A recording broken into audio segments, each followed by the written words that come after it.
This quaint rural home may look like your typical farmstead, but it's actually a recovery center for raptors. Good morning, Denise. Good morning. Hi, Denise. How are ya? Fine, thank you. Got a red tail today. Okay. This morning, Raptor Recovery Nebraska Rehabilitation Coordinator Betsy Finch, along with her husband Doug, are checking in another patient. We take in injured birds of prey, the hawks, the owls, the eagles, and the falcons, the raptors. Those are the only birds we do. We get well over 300 a year from all over the state of Nebraska. Thank you. We'll keep the towel handy, just in case. The bird in this box is taken to the intensive care center. Okay, this bird was found south and west of Crete about 3 or 4 days ago. Awfully thin, broken wing, bad foot, which it seems to be using just fine. Well, he'll stay in intensive care until antibiotics are done with and the wing is really stable. Then he'll go out into a stall cage, which is roughly 6 feet by 8 feet, where he has a little bit more room. And from there into a bigger flight cage, and we'll see what he's capable of doing. And there are many patients in the ICU. This barn owl has a badly fractured right wing, and it needs to be treated with ointment. It's a type of a wound dressing. It's antibiotic, and it helps the tissues to heal. The barn owl and most of the birds at the center are here because of a nasty crash. Probably the single biggest reason for entry into the rehab program is a collision type of injury. Whether they're hit by cars, they fly into buildings, they fly into power lines, or poles, fences, that kind of stuff. Once the raptors' wounds have healed and they're ready for more space, they are moved here to this larger stall barn. Hey, kiddo. This adult osprey is getting over lead poisoning, and this is his last hand-fed meal before being moved into an exercise pen. You catching on, kid? Huh? Don't these fish parts look tasty? Apparently he thinks so too. This could take a while, since he's not swallowing. The stall building here is used kind of as an intermediate space between the hospital and the outside flights. And this bird really acts like he needs more space. Denise Lewis has been volunteering for 2 years now and feels fortunate to be able to help these birds of prey get back to hunting from the sky, top of the food chain.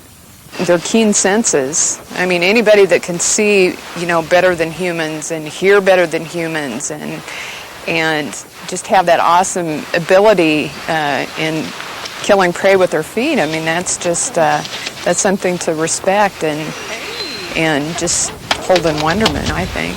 All right, cool.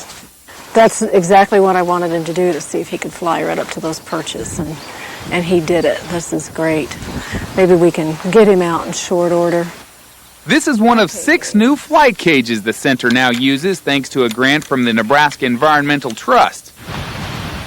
The key for the birds' recovery is knowing when to move them from the barn to the exercise pens, where they gain more strength in preparation for release.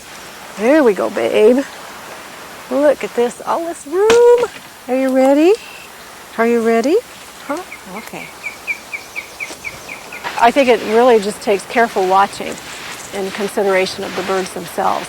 And they will tell you, basically, if you watch them, they'll tell you when they're ready for more space. While other raptors recuperate here during the coming months, there is much more volunteer work going on across the state. For instance, at Calamus Reservoir, 4 baby eagles are happily growing in this nest atop a dead cottonwood. But high winds knock the tree down, and raptor recovery volunteers are called in to rescue the injured eagles. I didn't really find any of them alive or not.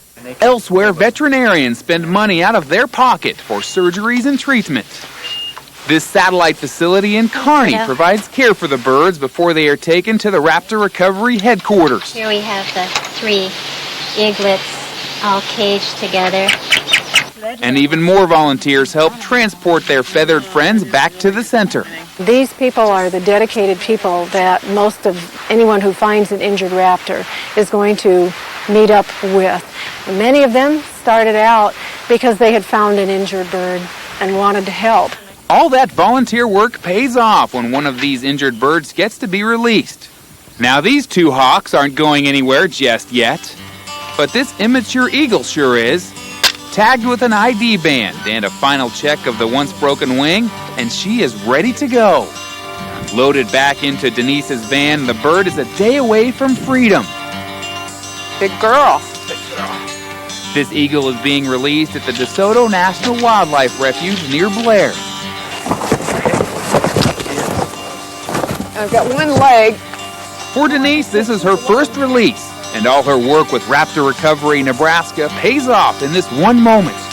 She has helped give this eagle a second chance at life, free to fly once again. You know, you look into these guys' eyes, and I think that's what really gets you too, is just to see the wisdom and the pure instinct and just the natural beauty and grace in these birds.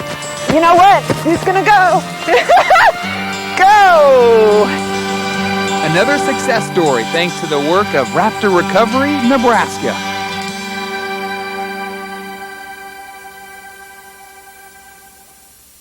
If you would like to help, volunteer, or just contribute a monetary donation to Raptor Recovery Nebraska, you can check them out on the web.